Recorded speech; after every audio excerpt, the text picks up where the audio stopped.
So what is love then? Is it dictated or chosen?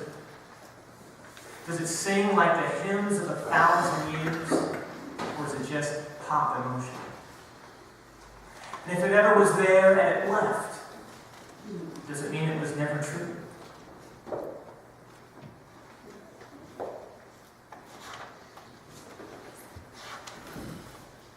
And to exist, it must elude. Is that why I think these things of you? I could go crazy on a night like tonight. The summer's beginning to give up her fight, and every thought's a possibility. And the voices are heard, but nothing is seen.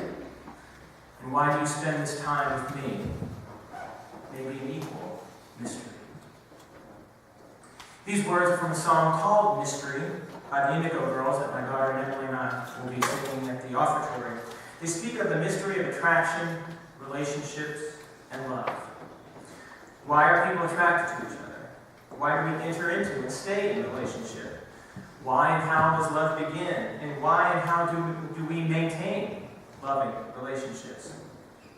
To help take some of the mystery out of these questions, a Baptist minister named Dr. Gary Chapman, who's been a marriage counselor for more than 35 years, developed something called the 5 love languages. While this tool is focused on couples, his theories have been adapted to relationships in general.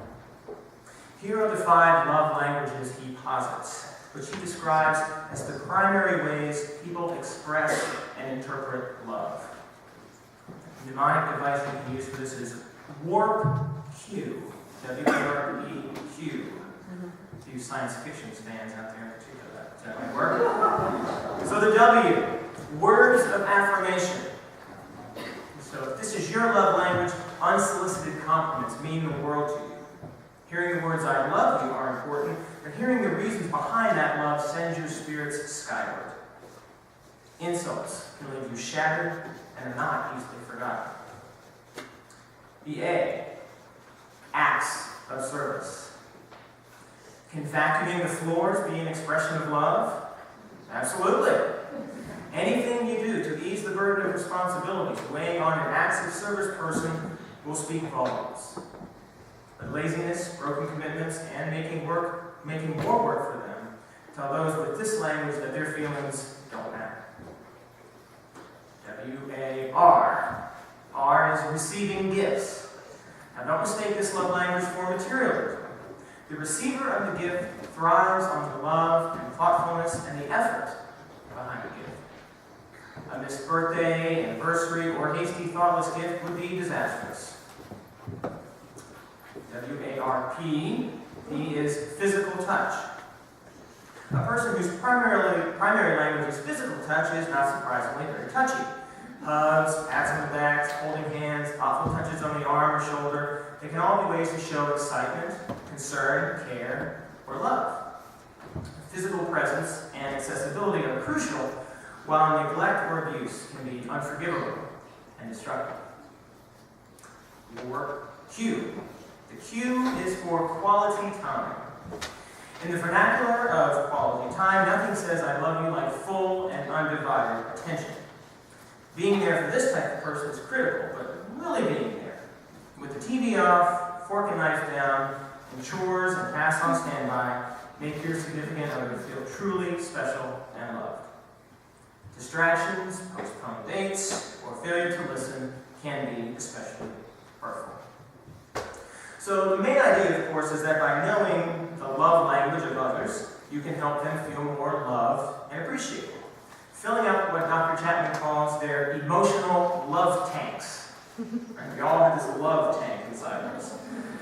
And hopefully, if you share your love language with others, they can then fill your tank, rather than draining it down, which we do to each other on occasion. Now, interestingly, but not surprisingly, Dr. Chapman has found that people are often attracted to their opposites, or people who speak a different love language from their own.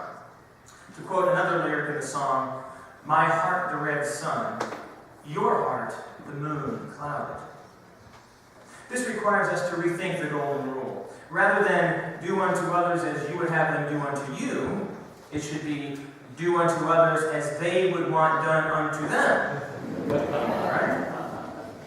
So if you're not sure what your love language is based on that work cue, again, we've got the words of affirmation, acts of service, receiving gifts, physical touch, quality time. If you're not sure just from these brief descriptions, you can go online, www.5lovelanguages.com, and take a little free quiz online. Once you know what fills up your love tank, you share it with others so they can fill you up, and if someone else shares that information with you, now you know how to fill up their tank. No doubt, love and relationships will always have some measure of mystery, but hopefully this tool, and others like it, might help us lift the veil on some elements that aren't such a mystery after all.